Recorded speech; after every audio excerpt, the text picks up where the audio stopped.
সূরা আলে ইমরান এটি কালামে হাকিমের 3 নম্বর সূরা। সূরা ফাতিহা, সূরাতুল বাকারা, এরপরেই হচ্ছে সূরা আলে ইমরান। সূরাটি রাসূল আকরাম সাল্লাল্লাহু আলাইহি ওয়াসাল্লামের মাদানী জিন্দেগিতে দ্বিতীয় হিজরি থেকে শুরু করে নিয়ে নবম হিজরি পর্যন্ত এই সময়ের মধ্যে রাসূলের উপর অবতীর্ণ হয়। এবং আমি যে আয়াতে কারিমা তেলাওয়াত করেছি, এই আয়াতটি রাসূলুল্লাহর হিজরতের পরে দ্বিতীয় হিজরিতে বদর যুদ্ধ সংগঠিত হওয়ার পরবর্তী নিকটবর্তী সময়েই রাসূলুল্লাহর উপর অবতীর্ণ।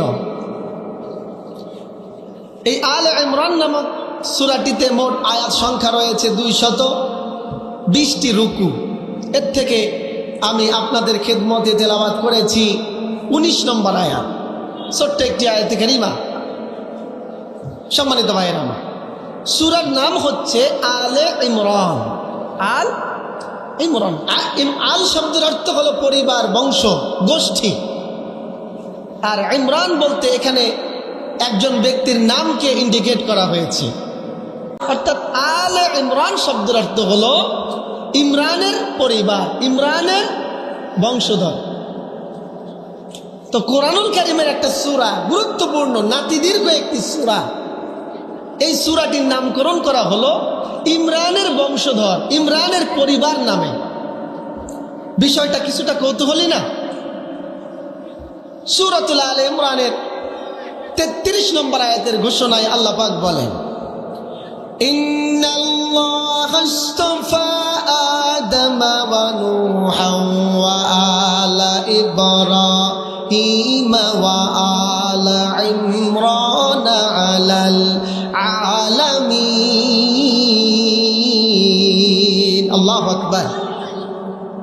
আল্লাহ রাব্বুল আলামিন বলেন, আমি পৃথিবীবাসীর মধ্য থেকে হযরতে আদম, হযরতে ইব্রাহিম, হযরতে নূহ এবং ইমরানের বংশধরকে মহা সম্মানিত করেছি, মনোনীত করেছি। রাসূলের জামানায় ইহুদি খ্রিস্টানরা দাবি করেছিল যে আমরা হচ্ছি সৃষ্টির মধ্যে সব থেকে মর্যাদা সম্পন্ন মানুষ। তাদের দাবি ছিল যে আমরা হচ্ছে ইসলামের অনুসারী, আর আমাদের থেকে মর্যাদাবান পৃথিবীতে আর কোনো মানুষ নাই, আর কোনো জাতি নাই। আল্লাহ রাব্বুল আলামিন সূরাতুল আলে ইমরানের 33 নম্বর আয়াতে কারিমা নাজিল করে জানিয়ে দিলেন, না, ইহুদি খ্রিস্টানরা পৃথিবীতে মর্যাদা সম্পন্ন জাতি নয়, বরং ইন্নাল্লাহা আস্তাফা আদম ওয়া নূহা ওয়া আলা ইব্রাহিম ওয়া আলা ইমরান আলাল আলামিন। আমি হযরতে আদম, হযরতে নূহ, হযরতে ইব্রাহিম এবং ইমরানের পরিবারকে, তাদের অনুসারী, তাদের উম্মতদেরকে পৃথিবীব্যাপী সম্মানের জায়গায় মনোনীত করেছি। সুবহানাল্লাহ বলেন। এই যে আয়াতের শেষের দিকে গিয়ে আলা ইমরান, ইমরানের পরিবার, এই জায়গা থেকে সূরাটির নামকরণ করা হয়েছে আলা ইমরান। সম্মানিত ভাইয়েরা, মজার বিষয় হলো এই আয়াতটির ভিতরে আল্লাহ সুবহানাহু ওয়া তাআলা পৃথিবীর মর্যাদাপূর্ণ সম্মানিত 4 জন পিতার নাম উল্লেখ করেছেন। জোরে বলেন, কয়জন? একজন হলো হযরতে আদম। আদম আলাইহিস সালামের সাথে আমাদের পরিচয় আছে, হ্যাঁ? তিনি হচ্ছেন মানব জাতির আদি পিতা, ঠিক কি ঠিক না? আল্লাহ রাব্বুল আলামিন বলতেছেন, ইয়া আইয়ুহান নাসু ইত্তাকু রাব্বাকুমুল্লাযী খালাকাকুম মিন নাফসিন ওয়াহিদাতিন ওয়া খালাকা মিনহা যাওজাহা ওয়া বাত্তা মিনহুমা রিজালান কাসীরান ওয়া নিসাআ। আল্লাহ বলতেছেন, হে মানব জাতি, আমি তোমাদের মধ্যে একজনকে সর্বপ্রথম সৃষ্টি করলাম, এরপরে তার থেকে তার স্ত্রীকে সৃষ্টি করলাম, আর তাদের 2 জন স্বামী স্ত্রীর মধ্য থেকে গোটা দুনিয়ায় সব নারী পুরুষ সৃষ্টি করলাম। আল্লাহু আকবার। প্রথম সৃষ্টি, প্রথম মানুষ হচ্ছে হযরত আদম আলাইহিস সালাম, তিনি হচ্ছেন মানবতার আদি পিতা। 2 নম্বরে আল্লাহ পাক হযরতে নূহ আলাইহিস সালামের নামটা উল্লেখ করলেন। হযরতে নূহ আলাইহিস সালামকে বলা হয় দ্বিতীয় আদম হযরতে নূহ আলাইহিস সালাম হচ্ছেন সেই নবী, সেই পিতা। আল্লাহ রাব্বুল আলামিন বলেন, ওয়ালাকাদ আরসালনা নূহান ইলা কওমিহি ফালাবিসা ফীহিম আলফা সানাতিন ইল্লা 50 আমা। আল্লাহ বললেন, হযরতে নূহ আলাইহিস সালামকে আমি তার জাতির নিকট প্রেরণ করেছিলাম। তিনি তাদের কাছে ৯৫০ বছর ধরে অবস্থান করেছিলেন, দাওয়াতি কার্যক্রম পরিচালনা করেছিলেন। অতঃপর তার জাতির অপরাধের কারণে, জুলুমের কারণে সমুদ্রের পানি তাদেরকে গ্রাস করেছে। এ গল্প আপনারা শুনেছেন, কোরআনের কিচ্ছা, কাসাসুল কোরআন। আল্লাহ পাক বলতেছেন, নূহ আলাইহিস সালামকে আমি পৃথিবীতে অবতীর্ণ করেছিলাম, প্রেরণ করেছিলাম। তিনি তার জাতির নিকটে ৯৫০ বছর ছিল। ৯৫০ বছর দাওয়াতি কার্যক্রম পরিচালনা করার পরে মুফাসসিরে কিরাম বর্ণনা করেন, মাত্র ইসলাম গ্রহণ করেছিল ৮০ জন। কয়জন? কথা বলেন, সভাপতি সাহেব বলেন। ৮০। ৯৫০ বছরের কালেমার দাওয়াতে ইসলাম গ্রহণ করল মাত্র ৮০ জন। আল্লাহ পাক তাদের উপরে রাগান্বিত হলেন। আল্লাহ বলেন, ফাখাযাহুমুত তুফান ওয়া হুম যালিমুন। অতঃপর আমি সমুদ্রকে অর্ডার করলাম, প্লাবন দিয়ে তাদেরকে ধ্বংস করে দিল, সমুদ্রের পানি তাদেরকে গ্রাস করল। এই যে নূহ আলাইহিস সালামের জাতির ধ্বংসের পরে শুধুমাত্র ৮০ জন মুসলমান। হযরত নূহ হচ্ছেন সেই পিতা যার পুত্র কেনান। নূহ আলাইহিস সালাম হচ্ছেন সেই স্বামী, তার স্ত্রী নিজেও ইসলাম গ্রহণ করে নাই, যার কারণে তারাও আল্লাহর গজবে নিপতিত হয়েছে, সমুদ্রে ডুবে মারা গিয়েছে। হযরত নূহ আলাইহিস সালামের দ্বিতীয় স্ত্রী ছিলেন, সেই ঘরে তার ৩ জন সন্তান ছিলেন, সাম, হাম এবং ইয়াফেস। এই ৩ জনের বংশধর থেকে পরবর্তীতে গোটা দুনিয়াতে আবার অসংখ্য অগণিত মানুষকে আল্লাহ পাক সৃষ্টি করেছেন, যার কারণে নূহ আলাইহিস সালামকে বলা হয় দ্বিতীয় আদম। সুবহানাল্লাহ বলেন। ৩ নম্বরে আল্লাহ পাক একজন সম্মানিত পিতার নাম উল্লেখ করলেন। আল্লাহ রাব্বুল আলামিন বলেন, মিল্লাতা আবিকুম ইব্রাহিম হুয়া সাম্মাকুমুল মুসলিমিন। আল্লাহু আকবার। আল্লাহ পাক বলতেছে, ও মুসলমানেরা, তোমাদের জাতির রহমান, মুসলমানদের জাতির পিতা হলো হযরত ইব্রাহিম আলাইহিস সালাম, আর তিনি তোমাদের নাম রেখেছে মুসলমান। আমাদের জাতির পিতাকে, কথা বলেন, জাতির পিতাকে? শেখ মুজিব। জাতির পিতা হচ্ছে একমাত্র মিল্লাতের রাহবার হযরত ইব্রাহিম আলা নবিয়্যিনা আলাইহিস সালাম।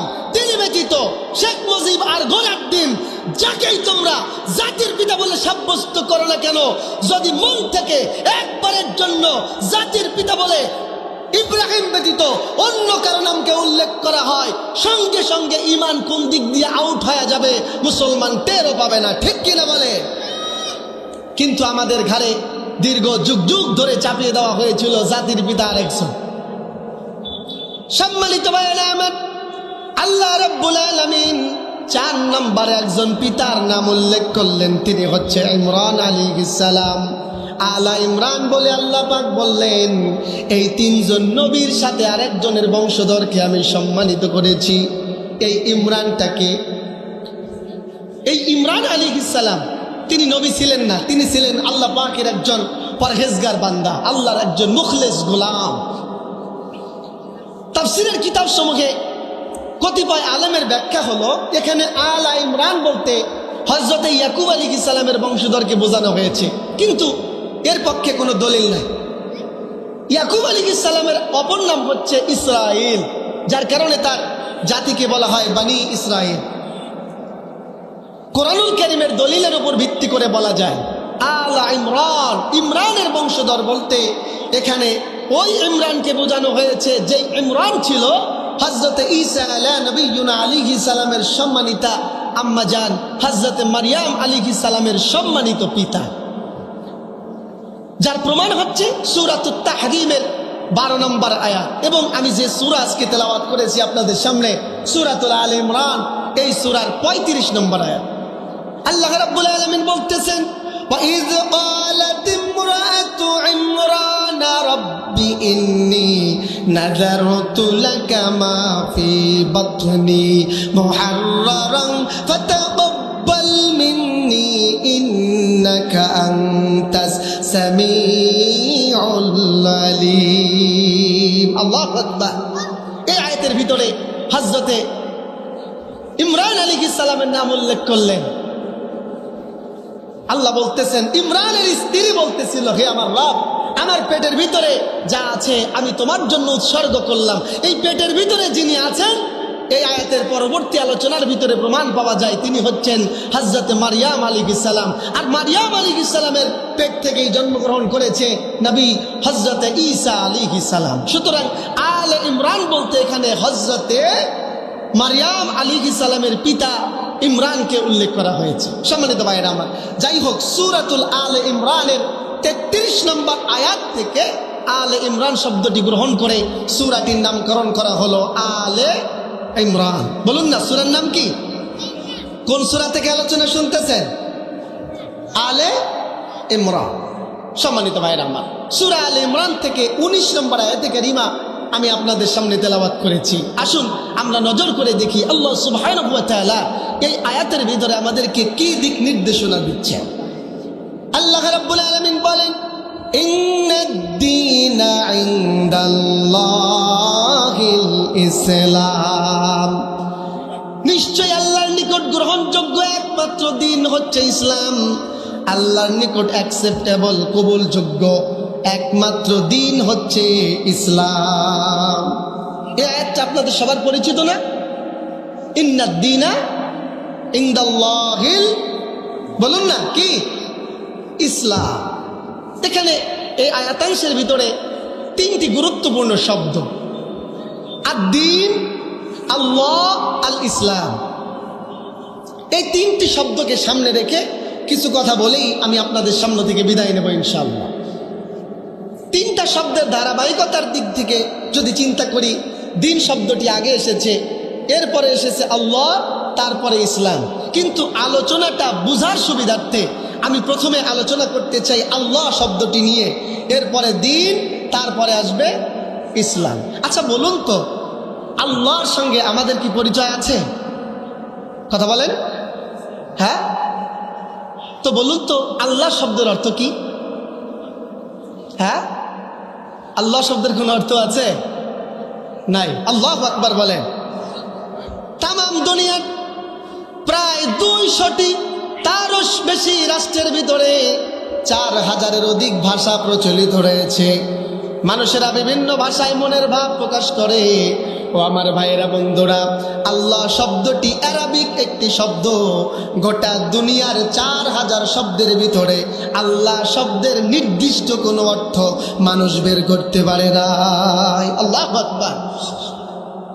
সব ভাষাতে আল্লাহ শব্দের উচ্চারণ হবে আল্লাহ। যারা বলে কি?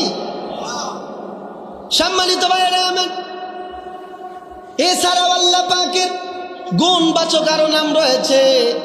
আল্লাহ রাসূল সাল্লাল্লাহু আলাইহি ওয়াসাল্লাম বলেন, ইন্না লিল্লাহি তাআলা 99 ইসমান মান আ'সাহা দাখালাল জান্নাহ। নবীজি বললেন, আল্লাহ পাকের 99টি গুণবাচক নাম রয়েছে, যে এই নামগুলোকে হেফাজত করবে সে জান্নাতে প্রবেশ করবে। সুবহানাল্লাহ বলে। শুধু মুখস্থ নয়, মুখস্থ করার পরে এই নামগুলোর হক আদায় করে আল্লাহকে ওই 99টা গুণ ও বৈশিষ্ট্যের অধিকারী যে জানবে, ওই অনুযায়ী মানবে, আল্লাহ রাসূল বলেন ওই ব্যক্তি জান্নাতে চলে যাবে। সুবহানাল্লাহ বলে।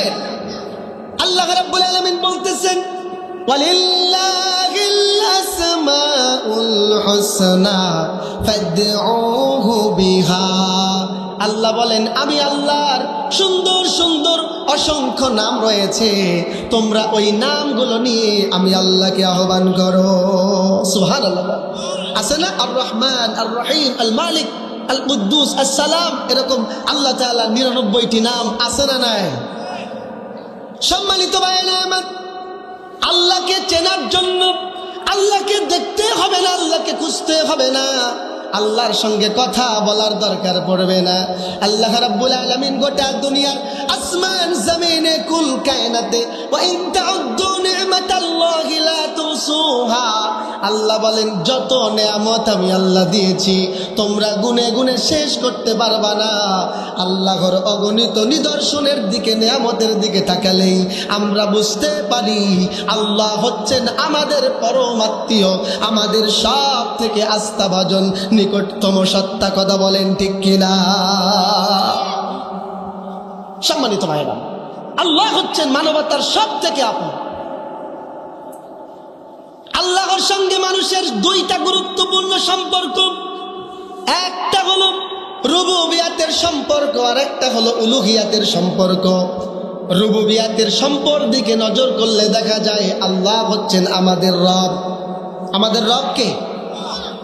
আলহামদুলিল্লাহি রাব্বিল আলামিন। আল্লাহ হচ্ছে আমাদের রব। আল্লাহ আমার রব, এই রবি আমার সব। আল্লাহ আমার রব, এই রবি আমার সব। দমে দমে তনু মনে তারি অনুভব। আল্লাহ আমার রব, ওই রবি আমার সব। আমাদের রবকে আওয়াজ করে বলুন, বলুন না। সম্মানিত ভাইরা আমার, রব বলা হয় ওই সত্তাকে যিনি সৃষ্টি করেন এবং সৃষ্টির সব রকমের অভাবকে মোচন করে দেন। সৃষ্টি করেন, সৃষ্টির জন্য যা কিছু প্রয়োজন সব রকমের অভাব অনটন পূরণকারী, চাহিদা পূরণকারী যিনি, তিনি হচ্ছেন রব। এই অর্থ বিশ্লেষণ করলে আপনারা বুঝে থাকলে আওয়াজ দিয়ে বলুন, তামাম জাহানের কুল কায়নাতের একমাত্র রব যিনি, তিনি কে? কথা বলেন কে? সম্মানিত ভাইরা আমার, কোরআনুল কারীমের ভিতরে রব শব্দের 3 ধরনের অর্থ এসেছে। 1 নম্বরে হলো রব হচ্ছেন সৃষ্টিকর্তা। আল্লাহ রাব্বুল আলামিন বলেন, আল্লাহুল্লাযী খালাকাস সামাওয়াতি ওয়াল আরদি ওয়া মা বাইনাহুমা। আল্লাহ বলছেন, আল্লাহ হচ্ছেন তিনি যিনি আসমান সৃষ্টি করেছেন, জমিন সৃষ্টি করেছেন। আসমান জমিনের মধ্যে যা আছে সব কিছু সৃষ্টি করেছেন। আওয়াজ করে বলেন কে? রব শব্দের 1 নম্বর অর্থ হলো সৃষ্টিকর্তা। সম্মানিত ভাইরা আমার, কোরআনুল কারীম রব শব্দের 2 নম্বর অর্থ বর্ণনা করেছেন। রব শব্দের 2 নম্বর অর্থ হলো রিজিক দাতা, লালন পালনকারী। আল্লাহ রাব্বুল আলামিন বলেন, ওয়ামা মিন দাব্বাতিন ফিল আরদি ইল্লা আলাল্লাহি রিজকুহা। আল্লাহ পাক বলতেছেন, পৃথিবীর বিচরণশীল প্রাণীর মধ্যে এমন কোনো প্রাণী নাই যেই প্রাণীর রিজিকের ব্যবস্থা আমি আল্লাহ রাব্বুল আলামিন করি নাই। সুবহানাল্লাহ বলে। নেগেটিভ সেন্টেন্স ব্যবহার করে আল্লাহ চ্যালেঞ্জ দিয়ে বলতেছেন, পৃথিবীতে এমন কোনো নিয়ামত নাই, এমন কোনো সৃষ্টি নাই যেই সৃষ্টির রিজিকের ব্যবস্থা আমি আল্লাহ করে দেই না। সম্মানিত ভাইরা আমার, রব শব্দের 3 নম্বর অর্থ হলো আইন ও বিধানদাতা।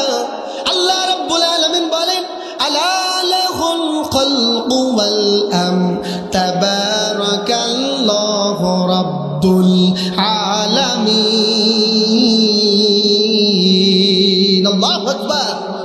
আল্লাহ বলতেছে, গোলাম রে, সৃষ্টি যার, হুকুম চলবে তার। যেহেতু গোটা দুনিয়ার কুল কায়নাতের রব হচ্ছেন আল্লাহ, সুতরাং আওয়াজ করে বলেন, রব শব্দের অর্থ যদি হয় আইন ও বিধানদাতা, রব শব্দের অর্থ যদি হয় রিজিক দাতা, প্রতিপালনকারী, রব শব্দের অর্থ যদি হয় সৃষ্টিকর্তা, আল্লাহ যে আমাদের রব, আল্লাহ আমাদের সৃষ্টিকর্তা, মানবতার কোনো সন্দেহ নাই। আল্লাহ আমাদের রব, তিনি আমাদের লালন পালনকারী, রিজিক দাতা, হায়াত মাউত রিজিক দৌলতের মালিক, মুসলমানের কোনো সন্দেহ নাই। কিন্তু রব শব্দের অর্থ যদি হয় আইন ও বিধানদাতা, হুকুমদাতা, তাহলে মুসলমানেরা আল্লাহকে রব হিসাবে মানতে চায় না। কথা বলেন ঠিক কি ঠিক না? আল্লাহ যে সৃষ্টি করেছেন কেউ অস্বীকার করে, তিনি যে আমাদেরকে খাওয়ান পরান, হায়াত মাউতের মালিক, কেউ অস্বীকার করে না। কিন্তু যখন বলা হয় আলা লাহুল খালকু ওয়াল আমর, সৃষ্টি যার, আইন বিধান হুকুম চলবে তার। যেহেতু সৃষ্টি করেছেন আল্লাহ, পৃথিবী পরিচালিত হবে আল্লাহর বিধান অনুযায়ী। এই ব্যাপারে মুসলমানদের ভিতরে ইমানের দুর্বলতা, কথা বলেন, আছে না নাই? সুতরাং আল্লাহকে যেমন সৃষ্টিকর্তা প্রতিপালনকারী হিসেবে মেনে নিয়েছি, তাকে আইন ও বিধানদাতা হিসেবেও মেনে নিতে হবে। কথা বলেন ঠিক কি ঠিক না? সম্মানিত ভাইরা আমার, এরপরে আমি আপনাদের সামনে বলতে চাই, রবের আরেকটা পরিচয় হলো ইলাহ। আল্লাহর সঙ্গে বান্দার ঘনিষ্ঠতম একটা সম্পর্ক হলো তিনি হচ্ছেন আমাদের ইলাহ। সকল নবীর একমাত্র স্লোগান ছিল, সকল নবী আম্বিয়ায়ে কেরাম পৃথিবীতে এসেছিলেন যেই কালিমাটা প্রতিষ্ঠা করবার জন্য, লা ইলাহা ইল্লাল্লাহ। জানেন না এটা আপনারা? বলুন না, লা ইলাহা ইল্লাল্লাহ, লা ইলাহা। সম্মানিত ভাইরা আমার, সকল নবী রাসূল পৃথিবীতে এসেছিলেন লা ইলাহা ইল্লাল্লাহ, আল্লাহর এই উলুহিয়াতকে প্রতিষ্ঠা করবার জন্য। আল্লাহর সঙ্গে বান্দার ঘনিষ্ঠতম একটি সম্পর্ক হচ্ছে তিনি হচ্ছেন আমাদের ইলাহ। সকল ক্ষমতার মালিক তিনি, সার্বভৌম ক্ষমতার মালিক হচ্ছেন একমাত্র আল্লাহ। আওয়াজ করে বলেন, সার্বভৌম ক্ষমতার মালিক কে? হ্যাঁ, বাংলাদেশের সংবিধানে লেখা আছে সকল শক্তির উৎস হচ্ছে আল্লাহ। লেখা আছে? কি আছে? কথা বলেন। বাংলাদেশের সংবিধানে লেখা আছে সকল শক্তির উৎস হচ্ছে জনগণ। এটা আমাদের উপরে চাপিয়ে দেওয়া হয়েছে। যদি একজন মুসলমান শক্তির উৎস, সার্বভৌমত্বের মালিক জনগণ এই কাপড় করে, এই বাক্যের উপরে বিশ্বাস স্থাপন করে, তার ঈমান থাকবে না। ঠিক কিনা বলে? লা ইলাহা ইল্লাল্লাহর ঘোষণার মাধ্যমে স্বীকার করে নিয়েছি সার্বভৌম ক্ষমতার মালিক হচ্ছেন একমাত্র ইলাহ হচ্ছেন আল্লাহ। আল্লাহ ব্যতীত পৃথিবীতে আর কোনো ইলাহ নাই। আল্লাহ রাব্বুল আলামিন কোরআনুল কারীমের ভিতরে আল্লাহ যে ইলাহ, আল্লাহ ব্যতীত আর কোনো ইলাহ নাই, এই কথা একবার নয়, দুইবার নয়, তিনবার নয়, 4, 5, 10, 20 বার নয়, কোরআনুল কারীমে খুলে খুলে আল্লাহ রাব্বুল আলামিন 147টি জায়গায় ঘোষণা দিয়েছেন, ও আমার গোলামেরা, আল্লাহ ব্যতীত আর কোনো ইলাহ নাই। আল্লাহ রাব্বুল আলামিন সূরাতুল আলে ইমরানের 18 নম্বর আয়াতে ঐতিহাসিক ঘোষণা দিয়ে দিলেন। আল্লাহ পাক বলেন, শাহিদাল্লাহু আন্নাহু লা ইলাহা ইল্লাহু ওয়াল মালাইকাতু ওয়া উলুল ইলমি কাইমান বিল কিসত লা ইলাহা ইল্লা হুয়াল আজিজুল হাকীম। আল্লাহ রাব্বুল আলামিন সাক্ষ্য দেন আল্লাহ ব্যতীত আর কোনো ইলাহ নাই। শুধু তাই না, আসমানের ওই ফেরেশতাগুলো সাক্ষ্য দিতেছে আল্লাহ ব্যতীত আর কোনো ইলাহ নাই। পৃথিবীর মানুষদের মধ্য থেকে যারা ইলম সম্পন্ন, ন্যায় পরায়ণ, সৎ পথে যারা চলে, তারাও সাক্ষ্য দিতেছে আল্লাহ ব্যতীত পৃথিবীতে আর কোনো ইলাহ নাই। বলেন লা ইলাহা, বলুন না, লা ইলাহা ইল্লাল্লাহ, লা ইলাহা। সম্মানিত ভাইরা আমার, আল্লাহ পাক সূরাতুল আলে ইমরানের 18 নম্বর আয়াতের ঘোষণায় জানিয়ে দিলেন আল্লাহ তো সাক্ষ্য দিয়েছে আল্লাহ ব্যতীত আর কোনো ইলাহ নাই। আসমানের সব ফেরেশতারা সাক্ষ্য দেয়, জমিনের সব ফেরেশতারা, আল্লাহর সৃষ্টি সকল ফেরেশতার ঘোষণা হলো আল্লাহ ব্যতীত কোনো ইলাহ নাই, লা ইলাহা ইল্লাল্লাহ। পৃথিবীর নবী, আম্বিয়ায়ে কেরাম, ইমানদার লোকেদের সাক্ষ্য হলো লা ইলাহা ইল্লাল্লাহ। ন্যায়পরায়ণ ব্যক্তিদের সাক্ষ্য হলো লা ইলাহা ইল্লাল্লাহ।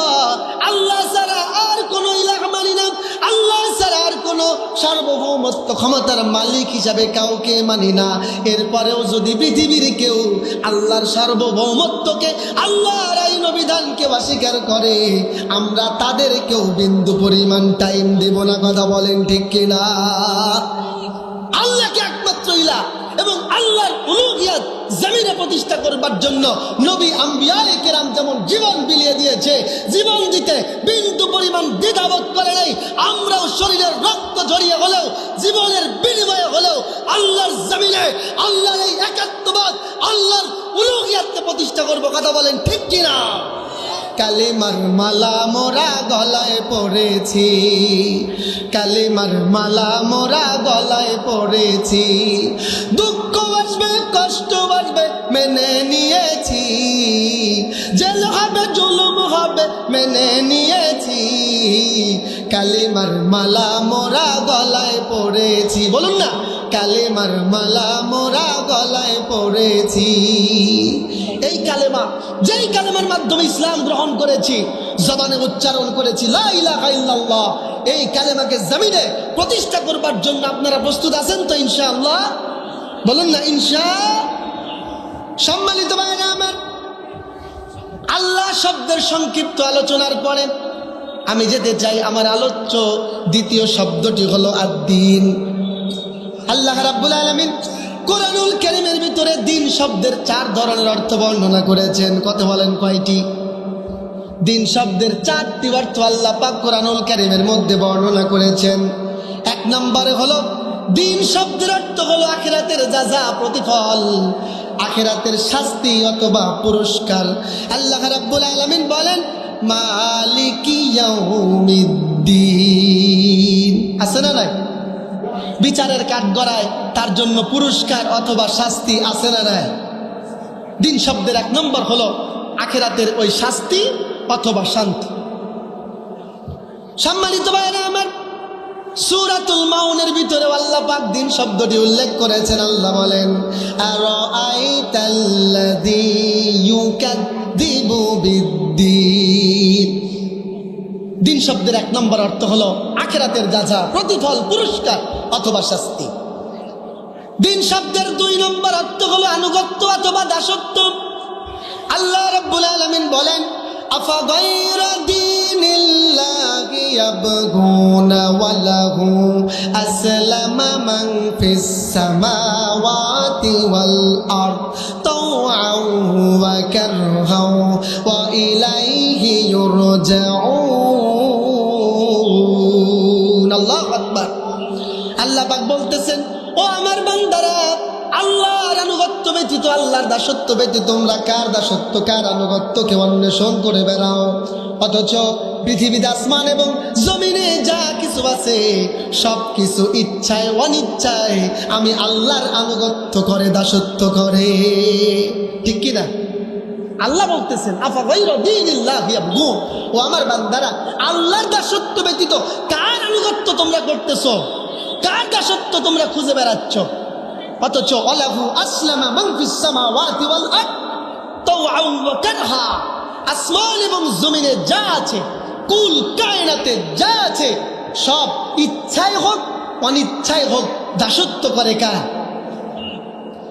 আমরা মুসলমানেরা, আমরা ইচ্ছায় হোক অনিচ্ছায় হোক নামাজ পড়তেছি, রোজা রাখতেছি, হজ করতেছি, যাকাত দিচ্ছি, আল্লাহ তাআলার বিধিবিধানকে মানতেছি। ইহুদি খ্রিস্টানরা মানে না, কিন্তু বলুন তো ইহুদি খ্রিস্টানদের দেহের অঙ্গ প্রত্যঙ্গগুলো দাসত্ব করে কার?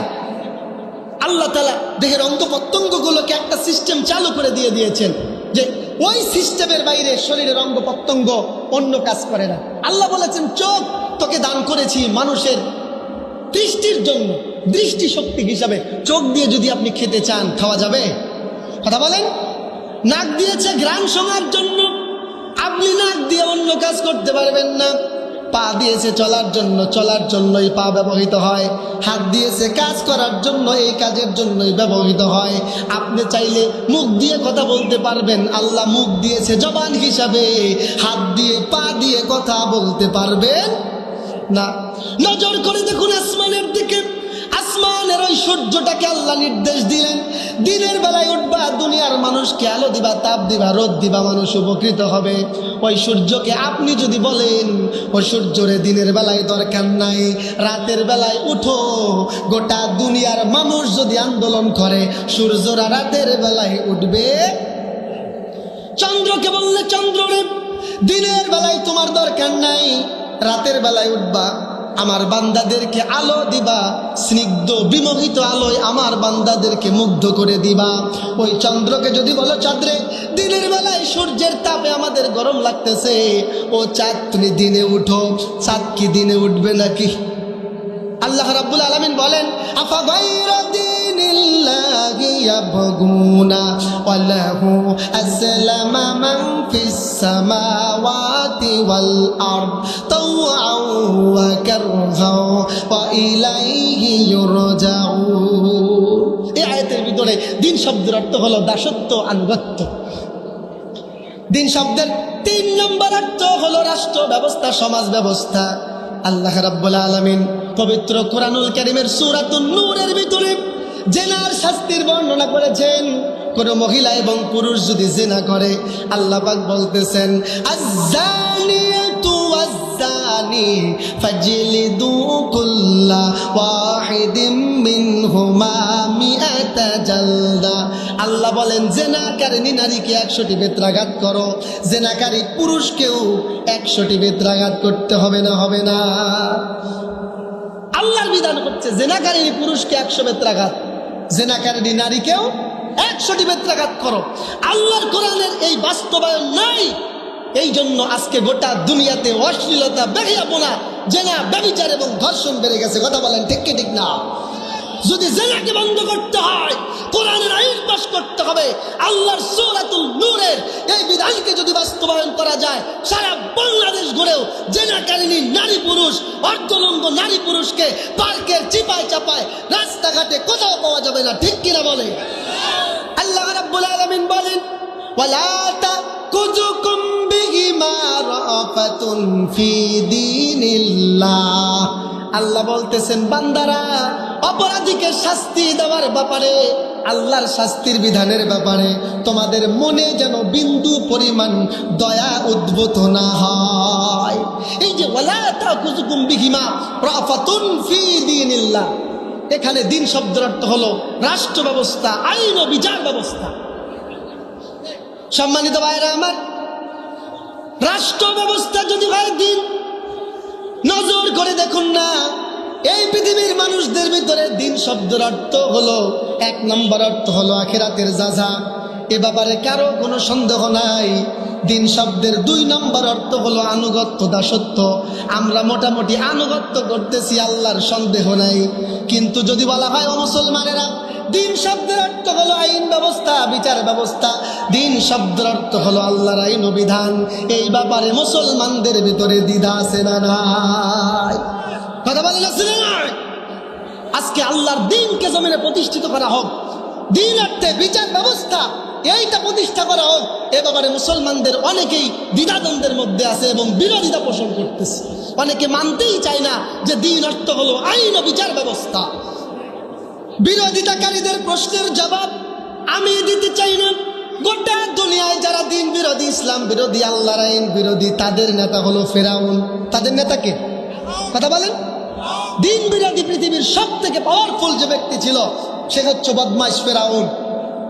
ফেরাউন তার জাতির লোকদেরকে বলেছিল, সূরাতুল মুমিন 26 নম্বর আয়াতে কারিমা খুলে দেখেন। ফেরাউন তার জাতির লোকদেরকে বলতেছিল, আকালা ফিরআউনু যারুনি আকতুল মূসা ওয়াল ইয়াদউ রাব্বাহু ইন্নী আখাফু আইয়ুবাদদিলা দীনাকুম আও আইয়ুদহিরা ফিল আরদিল ফাসাদ। যখন হযরতে মূসা আলাইহিস সালাম ফেরাউনের দরবারে কালেমার দাওয়াত নিয়ে গেল, তার ভাই হারুন আলাইহিস সালাম যখন কালেমার দাওয়াত খেয়ে গোটা সমাজের মানুষদের মাধ্যমে, গোটা সমাজের মানুষের মাধ্যমে প্রতিষ্ঠা করবার জন্য চেষ্টা করতেছিল, ফেরাউন তখন তার জাতির লোকদেরকে বলেছিল, ও আমার জাতির লোকেরা, তোমরা আমাকে আটকাও। কি বলেছিল? হ্যাঁ, তোমরা আমাকে ধরো। আমাদের মধ্যে আছে না যে আমাকে ধর, নাইলে কিন্তু শেষ করে দিব, আছে না? নাই? ফেরাউন বলতেছে, ওয়াকালা যারুনি আকতুল মূসা, ও আমার জাতির লোকেরা, তোমরা আমাকে ধরো, আমি মূসাকে হত্যা করব। আকতুল মূসা, আমি মূসাকে হত্যা করতে চাই। কেন? ফেরাউন বলতেছে, ইন্নী আখাফু আইয়ুবাদদিলা দীনাকুম, আমি আশঙ্কা করতেছি যে মূসা আমাদের সমাজ ব্যবস্থাকে, রাষ্ট্র ব্যবস্থাকে পরিবর্তন করে দিবে। এখানে দিন শব্দের অর্থ হলো রাষ্ট্র ব্যবস্থা, সমাজ ব্যবস্থা। কার ভাষায় কথা বলেন? কার ভাষায়? ফেরাউন। ফেরাউন তামাম জাহানে আজকে যারা দিনকে, আইন বিচার ব্যবস্থা, সমাজ ব্যবস্থা, রাষ্ট্র ব্যবস্থা হচ্ছে দিন, এটা মানতে চায় না। তাদের সর্দার ফেরাউন বলতেছে, ইন্নী আখাফু আইয়ুবাদদিলা দীনাকুম, ও আমার জাতির লোকেরা, আমি আশঙ্কা করতেছি মূসা আমাদের সমাজ ব্যবস্থাকে পরিবর্তন করে দিবে। আও আইয়ুযহিরা ফিল আরদিল ফাসাদ, আর অথবা সে আমাদের সমাজের ভিতরে ফিতনা, সন্ত্রাস সৃষ্টি করবে। কার কথা? ফেরাউন। ফেরাউন। আল্লাহ রাব্বুল আলামিন দেখলেন গোটা দুনিয়াতে কিয়ামত পর্যন্ত দিন বিরোধী মানুষের অভাব থাকবে না। সুতরাং দিন বিরোধী শক্তিদের সর্বোচ্চ নেতা যদি ফেরাউন, এই ফেরাউনের মুখের জবানিটাকে, এই মুখের ভাষাটাকে কুরআনুল কারীমের সূরাতুল মুমিনের 26 নম্বর আয়াতের ভিতরে রেকর্ড করে রাখলেন। গোটা দুনিয়াতে আখেরি জামানায় কিয়ামত পর্যন্ত যে দিন বিরোধী শক্তিরা দিনকে মেনে নিতে চাইবে না, আমার মুসলমান বান্দারা যেন এই আয়াত থেকে শিক্ষা নিতে পারে, তাদেরকে চিহ্নিত করতে পারে যে তারা আর কেউ না, দিন বিরোধীরা আর কেউ না, তারা হলো ওই ফেরাউনের বংশধর। কথা বলেন ঠিক কি ঠিক না? এখান থেকে 3টি পয়েন্ট আমি আপনাদের নজরে দিতে চাই। 1 নম্বর হলো, ফেরাউন বলল আকতুল মূসা ওয়াল ইয়াদউ রাব্বাহু, আমি মূসাকে হত্যা করব, ওয়াল ইয়াদউ রাব্বাহু, যদি মূসা পারে তো তার রবকে ডাকুক। বুঝতে পারতেছেন? বুঝতে পারতেছেন? কাফের মুশরিকের বাচ্চারা মুসলমানদেরকে, ইমানদারদেরকে, দ্বীনের মুজাহিদদেরকে হত্যা করবার জন্য তাদেরকে থ্রেট করতেছে, তোমাদেরকে দেশ থেকে বিতাড়িত করব, এই করব, সেই করব, হুমকি ধামকি দিচ্ছে। ফেরাউন তখন হুমকি ধামকি দিয়েছিল যে আমি মূসাকে হত্যা করব, পারলে সে তার রবকে ডাকুক। তার মানে তার রব যদি পারে তো তাকে বাঁচিয়ে নিক। রব বাঁচিয়েছে, বাঁচায় নাই? রব মূসাকে বাঁচাইছে না বাঁচায় নাই? ফেরাউন করেছিল রবের সাথে, আল্লাহর সাথে চ্যালেঞ্জ। 2 নম্বর, ফেরাউন বলেছিল ইন্নী আখাফু আইয়ুবাদদিলা দীনাকুম আও আইয়ুযহিরা ফিল আরদিল ফাসাদ। ফেরাউন তার জাতির লোকদেরকে বলল, জাতির লোকেরা শোনো, এই মূসা আমাদের সমাজে ফিতনা সৃষ্টি করবে। ফিতনা কি? মূসা কি জমিনে মারামারি করার জন্য এসেছিলেন? সন্ত্রাস জঙ্গিবাদ ঘটিয়েছিলেন? জি না, তিনি কালেমার দাওয়াত দিয়েছিলেন। অর্থাৎ মূসা আলাইহিস সালামের কালেমার দাওয়াতকে ফেরাউন বলেছিল এটা হলো ফিতনা।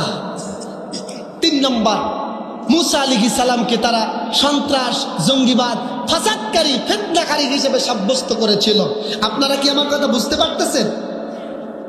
ফেরাউন আল্লাহর সঙ্গে চ্যালেঞ্জ করেছিল মূসাকে হত্যা করবে।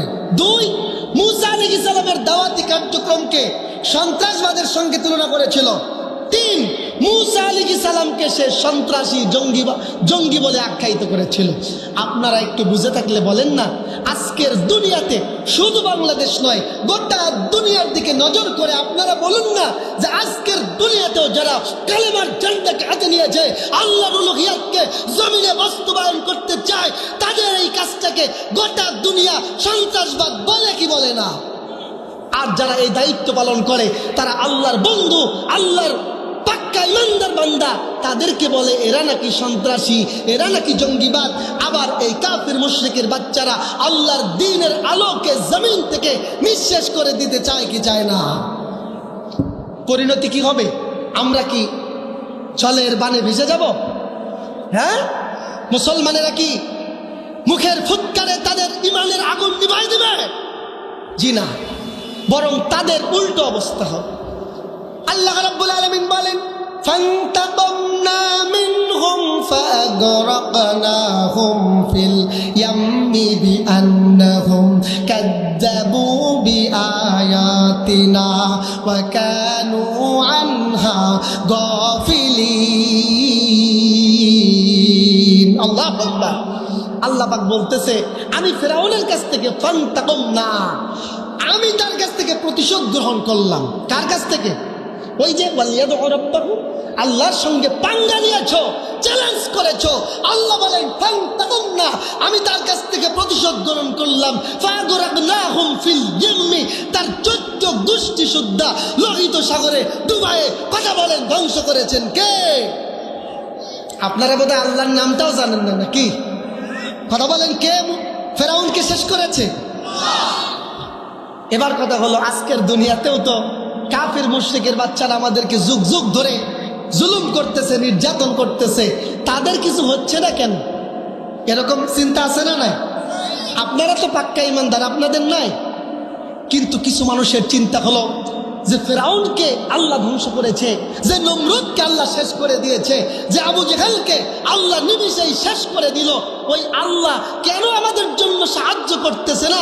আমাদেরকে কেন বিজয় দিচ্ছে না? বিজয়ের জন্য মুসলমানেরা মরিয়া হয়ে গেছে, ঠিক কি ঠিক না? কিন্তু আল্লাহ বলেন, আল্লাহর রীতির বাইরে যাওয়া চলবে না। আল্লাহ রাব্বুল আলামিন বলেন, বান্দারে আফসোস করার কোনো কারণ নাই, দুঃখ করার কোনো কারণ নাই।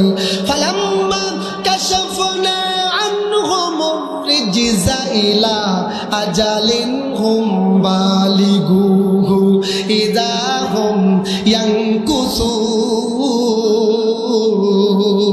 আল্লাহু আকবার। আল্লাহ পাক বলতেছে, আমি ফেরাউনকে ফালাম্মা কাশাফনা, আমি তাকে কিছু সময়ের জন্য অবকাশ দিয়েছিলাম। আল্লাহু আকবার। একটা কথা আছে না যে আল্লাহ ছাড় দেন, ছেড়ে দেন না, রশিটা ছাড় দেন, যা কত দূর যেতে পারিস, সীমানা অতিক্রান্ত হলে পরে আল্লাহ পাক এক মুহূর্ত পর্যন্ত জালেমের বাচ্চাদেরকে ছাড় দেবে না, ঠিক কিনা বলো? ইন্না বাতশা রাব্বিকা লাশাদীদ। আল্লাহ বলেন, একটা নির্দিষ্ট সময় পর্যন্ত আমি ফেরাউনকে অবকাশ দিয়েছিলাম। সে যখন চূড়ান্ত দৃষ্টতা দেখালো, ফান্তাকুমনা মিনহুম ফাগরাকনাহুম ফিল ইয়াম, প্রতিশোধ দিলাম আর তার 14 গোষ্ঠী সুদ্ধা জাহান্নামী বানায় দিয়ে লোহিত সাগরে ডুবাই দিয়েছেন। আওয়াজ করে বলেন, কে? সুতরাং ইমানদারদের ভয় আছে, ভয় আছে, শঙ্কা আছে। এবার হুজুরদেরকে যে সন্ত্রাস, জঙ্গি, মৌলবাদ, এটা সেটা বলা হয়, হুজুরেরা কি ভয় পায়? কথা বলেন, ভয় পায়? সত্যের পক্ষে গান গাই বলে আমি বিদ্রোহী, সত্যের পথে ডাকি বলে আমি বিপ্লবী, কোরআনের কথা বলি তাই বলে আমাকে মৌলবাদী, কোরআনের কথা বলি তাই বলে আমাকে মৌলবাদী, জিহাদের কথা বলি তাই বলে আমাকে জঙ্গিবাদী, বিদ্রোহী বিপ্লবী মৌলবাদী কেন জঙ্গিবাদী, বিদ্রোহী বিপ্লবী মৌলবাদী কেন জঙ্গিবাদী। জন্মের পরে কানে আজান কি দেয়নি, তুমি মৌলবাদী ছাড়া হওনি, ঠিক কিনা? জন্মের পরে তোর কানে আজান কি দেয়নি, তুমি মৌলবাদী ছাড়া হওনি। আবার মরণের পরে জানাজা পড়াবে, তখন কোথায় পালিয়ে যাবি? বিদ্রোহী বিপ্লবী মৌলবাদী কেন জঙ্গিবাদী, বিদ্রোহী বিপ্লবী মৌলবাদী কেন জঙ্গিবাদী। কোরআন হাদিস কেন মানো না, শরীয়তের ধারণা, কোরআন হাদিস কেন মানো না, শরীয়তের ধারণা। আবার দ্বীন ইসলামের কথা যদি বলি, তখন হই আমি অপরাধী, বিদ্রোহী বিপ্লবী মৌলবাদী কেন জঙ্গিবাদী, বিদ্রোহী বিপ্লবী মৌলবাদী কেন জঙ্গিবাদী। হালাল হারাম কেন চেনো না, সত্যের পথে কেন চলো না, হালাল হারাম কেন চিনো না, সত্যের পথে কেন চলো না। তবে দাড়ি টুপি দেখলে তোমার, দাড়ি টুপি দেখলে তোমার মাথায় আগুন ধরে বুঝি, বিদ্রোহী বিপ্লবী মৌলবাদী কেন জঙ্গিবাদী, বিদ্রোহী বিপ্লবী মৌলবাদী কেন জঙ্গিবাদী।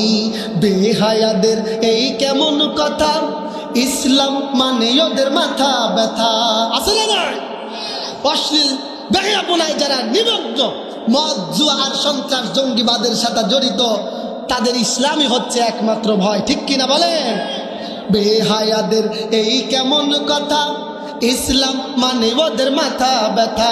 এই বেহায়াদের এই কেমন কথা, ইসলাম মানে ওদের মাথা ব্যথা। আবার পর্দার কথা যদি বলি তখন হয় আমি ফতুয়াবাজি। বিদ্রোহী বিপ্লবী মৌলবাদী কেন জঙ্গিবাদী, বিদ্রোহী বিপ্লবী মৌলবাদী কেন জঙ্গিবাদী, বিদ্রোহী বিপ্লবী মৌলবাদী কেন জঙ্গিবাদী। লিল্লাহি তাকবীর, লিল্লাহি তাকবীর। এই আওয়াজ আরো বলেন আল্লাহু আকবার। তাহলে দিন শব্দের 3 নম্বর অর্থ হলো রাষ্ট্র ব্যবস্থা, সমাজ ব্যবস্থা। দিন শব্দের 4 নম্বর অর্থ আল্লাহ পাক রব্বুল আলামিন বলেন জীবন বিধান। আল ইয়াউমা আকমালতু লাকুম দীনাকুম ওয়া আতমামতু আলাইকুম নি'মাতি। আল্লাহ পাক বলতেছেন বান্দারা, আজ আমি তোমাদের জন্য তোমাদের জীবন বিধানকে পরিপূর্ণ করে দিলাম, আর গোটা দুনিয়ায় তোমাদের জন্য আমার অবারিত নিয়ামতকে দান করে দিলাম। সুবহানাল্লাহ বলে। এই আয়াতের ভিতরে দিন শব্দের 4 নম্বর অর্থ হলো জীবন বিধান। জীবন বিধান কি? জীবন বিধান হচ্ছে মানবতার জীবন পরিচালনার জন্য তার ব্যক্তিগত জীবন থেকে শুরু করে সমাজ, রাষ্ট্র, জাতীয় আন্তর্জাতিক পর্যায়ে তার অর্থনীতি, সমাজ কোরআন দিয়া, ইসলাম দিয়া, এই হলো জীবন বিধান। আল্লাহ পাক বলতেছেন আল ইয়াউমা আকমালতু লাকুম দীনাকুম, আজ আমি তোমাদের জন্য তোমাদের দিনকে, তোমাদের জীবন বিধানকে পরিপূর্ণ করে দিলাম। অর্থাৎ দিন শব্দের 4 নম্বর অর্থ হলো জীবন বিধান। এইবার প্রশ্ন হলো, হুজুর আপনি দিন শব্দের 4টা অর্থ বলেছেন, আপনি যে আয়াতটা তেলাওয়াত করেছেন, আমি যে আয়াত কারিমা তেলাওয়াত করলাম সূরাতুল আল ইমরানের 19 নম্বর আয়াত, ইন্নাদ-দীনা ইনদাল্লাহিল ইসলাম, আল্লাহর নিকটে একমাত্র গ্রহণযোগ্য দিন হচ্ছে ইসলাম। এইখানে দিন শব্দের অর্থ কি? এইখানে দিন শব্দের অর্থ হলো জীবন বিধান।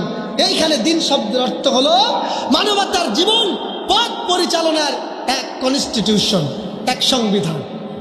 এবার আল্লাহ পাক বলতেছেন ইন্নাদ-দীনা ইনদাল্লাহিল ইসলাম, আল্লাহর নিকট গ্রহণযোগ্য একমাত্র দিন, অর্থাৎ মহান স্রষ্টা, মহান রব আল্লাহর নিকট, আল্লাহর মনোনীত একমাত্র দিন, একমাত্র জীবন ব্যবস্থা, ওই জীবন ব্যবস্থাটার নাম কি? ইসলাম। কি বলেন? বলুন না, কি নাম? ইসলাম। ইসলাম সম্পর্কে 2টি কথা বলি। তা হলো, ইসলাম সম্পর্কে আপনাদের মোটামুটি সবারই ধারণা আছে। ইসলাম হচ্ছে আমাদের কি? ধর্ম, তাই না? ইসলাম আমাদের ধর্ম। আল্লাহ বলতেছে ইসলাম তোমার জীবন বিধান। এই ইসলামটা আজকে নতুন করে নাজিল হওয়া কোনো ধর্ম না, বরং সব নবী এবং রাসূলের দ্বীনের নাম ছিল ইসলাম। কি ছিল? সব নবী রাসূলের দ্বীনের নাম কি ছিল? আল্লাহ পাক বলেন ইন্না উম্মাতুকুম উম্মাতাও ওয়াহিদা ওয়া আনা রাব্বুকুম ফাত্তাকুন। আল্লাহ পাক বলতেছে নিশ্চয়ই সব উম্মতের দিন একই দিন। ইন্না উম্মাতুকুম উম্মাতাও ওয়াহিদা, এখানে উম্মত শব্দটি দিন অর্থে ব্যবহৃত হয়েছে, অর্থাৎ সকল মানুষের, সকল নবীর দিন ছিল এক। আনা রব্বুকুম, এবং আমি ছিলাম সবার রব। তাহলে আমাদের দ্বীনের নাম হচ্ছে ইসলাম। ইসলাম হচ্ছে কোরআন, হাদিস, ইজমা, কিয়াসের এক সমন্বিত রূপ। এই সমন্বিত রূপকে বলে ইসলাম, যে অনুযায়ী আমাদেরকে জীবনটা পরিচালনার নির্দেশ দিয়েছেন। কথা বলেন কে? এখন যদি আমরা আল্লাহর দ্বীন বাদ দিয়া, এই ইসলাম বাদ দিয়া অন্য কোনো জীবন ব্যবস্থা খুঁজি, আল্লাহ পাক বলতেছেন ওমাইয়াবতাগি গায়রাল ইসলাম দীনান ফালাই ইউকবালা মিন ওয়া হুয়া ফিল আখিরাতি মিনাল খাসিরিন। আল্লাহু আকবার। আল্লাহ পাক বলতেছেন ইসলাম ব্যতীত অন্য কোনো দিন যদি কেউ তালাশ করে, অন্বেষণ করে, অনুসরণ করে, কশ্চিন কালেও তা গ্রহণ করা হবে না, বরং কিয়ামতের মাঠে তারা হবে সব থেকে বেশি ক্ষতিগ্রস্ত। ক্ষতির পরিমাণটা কেমন? আল্লাহ পাক বলেন ফাহাবিতাত আমালুহুম, তাদের সমস্ত আমলগুলো বরবাদ হয়ে যাবে। তারপরে তাদের কি হবে? আল্লাহ পাক বলতেছেন ফালা নুকিমু লাহুম ইয়াউমাল কিয়ামাতি ওয়াজনা, যদি ইসলামকে দিন হিসাবে কেউ মেনে না নেয়, সে নামাজ পড়েছে, রোজা রেখেছে, হজ করেছে, যাকাত দিয়েছে, পর্দা পুশিদা করেছে, কিন্তু ইসলামকে জীবন বিধান হিসাবে মানতে পারে নাই। আল্লাহ বলেন ফালা নুকিমু লাহুম ইয়াউমাল কিয়ামাতি ওয়াজনা, কিয়ামতের মাঠে তাদের আমলকে হিসাব করা হবে না, ওজনই করা হবে না। জাযাউহুম জাহান্নাম, তাদের পরিণতি হবে, তাদের পুরস্কার হবে, তাদের যাজা হবে জাহান্নামের আগুন। আল্লাহ আমাদেরকে জাহান্নামের আগুন থেকে হেফাজত করুন, বলেন আমিন। সুতরাং ইসলাম ব্যতীত অন্য কোনো দিনকে ফলো করলে নামাজ, রোজা, হজ, যাকাত, এই ইসলামের যে বেসিক ইবাদতগুলো এগুলো বাতিল হয়ে যাবে। ফাহাবিতাত আমালুহুম। এবং আপনি যদি দাবি করেন যে আল্লাহ আমি ইসলামকে জীবন বিধান মানতে পারে নাই, কিন্তু কিছু আমল তো করেছি, আল্লাহ বলে ফালা নুকিমু লাহুম ইয়াউমাল কিয়ামাতি ওয়াজনা, কিয়ামতে তাকে ধর্তব্যই করা হবে না, গ্রহণই করা হবে না।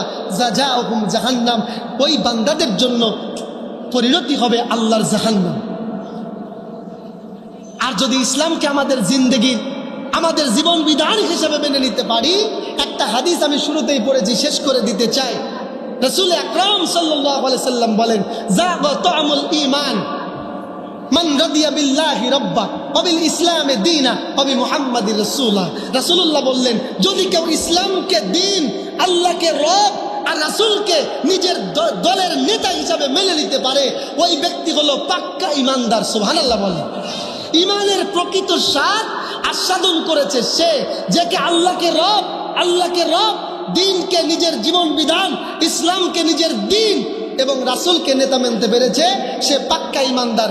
আর পাক্কা ঈমানদারের জন্য ফলাফল হলো ইন্নাল্লাযীনা আমানু ওয়া আমিলুস সালিহাত কানাত লাহুম জান্নাতুল ফিরদাউসি নুজুলা। আল্লাহ বলেন যারা ঈমান আনবে আর নেক কাজ করবে তাদের জন্য জান্নাতুল ফিরদাউস আমি আল্লাহ রেডি রেখেছি। সুবহানাল্লাহ বলেন। সুতরাং আল্লাহ তাআলা আমাদেরকে দ্বীনকে ইসলাম, আল্লাহকে রব আর রাসূলকে আমার দলের নেতা মানার তৌফিক দিন, বলেন আমিন। কারণ সবাইকে মরতে হবে, সবাইকে কি করতে হবে? আকসিরু যিকরা হাদিমিল লাজ্জাতিল। আল্লাহ রাসূল বলতেছে ও আমার উম্মতেরা, তোমরা মৃত্যুকে বেশি বেশি বেশি বেশি বেশি বেশি স্মরণ করো, কেননা হাদিমিল লাজ্জাতিল মাউত, তোমার জিন্দেগীর সব ভোগ বিলাসকে মৃত্যু একদিন মুহূর্তের ভেতরেই শেষ করে দিবে। ঠিক কিনা? ঠিক কিনা?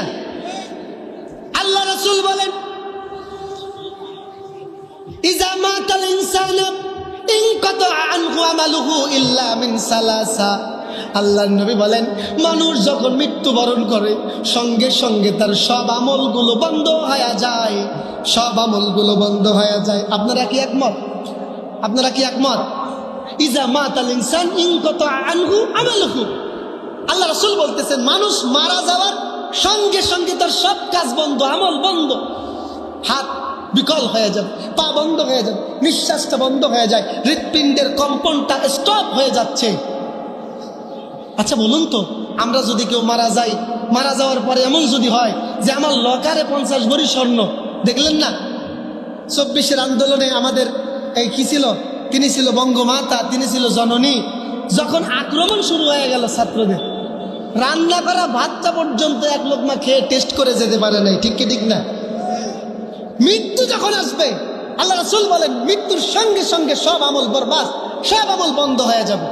আমাদের ঘরে লক্ষ কোটি কোটি টাকা, সারা জীবন ইচ্ছা ছিল যে আমি মরার সময় জমি 1 বিঘা মাদ্রাসার জন্য ওয়াকফ করে যাব, মসজিদের জন্য ওয়াকফ করে যাব, দান করে যাব, ভালো ভালো কাজ করে যাব, যাতে আখিরাতে আমি মাপ পাই, এরকম নিয়ত আছে। কিন্তু যখন আজরাইল সামনে এসে গেছে, আর দান করা তো দূরের কথা, ওয়াকফর ঘোষণাটা দেওয়ার সময়ও আল্লাহ দিবে ইযা মাতাল ইনসানু ইনকাতা আনহু আমালুহু ইল্লা মিন সালাসা। রাসূল বললেন মানুষ যখন মারা যায় সব আমল বন্ধ হয়ে যায়, 3টা আমল তার মৃত্যুর পরেও কিয়ামত পর্যন্ত জারি থেকে যায়। আল্লাহ রাসূল বলেন আও সাদাকাতিন জারিয়াতিন, যদি কোনো মানুষ পৃথিবীতে একটা স্থায়ী দান করে যায়, 2 নাম্বার হলো কেউ যদি আওয়ালাদুন সালিহুন ইয়াদউ লাহু, নেক সন্তান রেখে যায়, 3 নম্বর আও ইলমুন ইউনতাফাউ বিহান নাস, এমন কোন ইলমের বিস্তার যদি করে যায় যেই বিস্তারের কারণে, যে ইলমের কারণে মানুষ উপকৃত হবে। আল্লাহ রাসূল বলেন এই 3টা কাজ যে করে যাবে মৃত্যুর পরেও অনন্তকাল ধরে কিয়ামত পর্যন্ত তার আমল নামায় ওই সবগুলো পৌঁছাতে থাকবে। সুবহানাল্লাহ বলেন।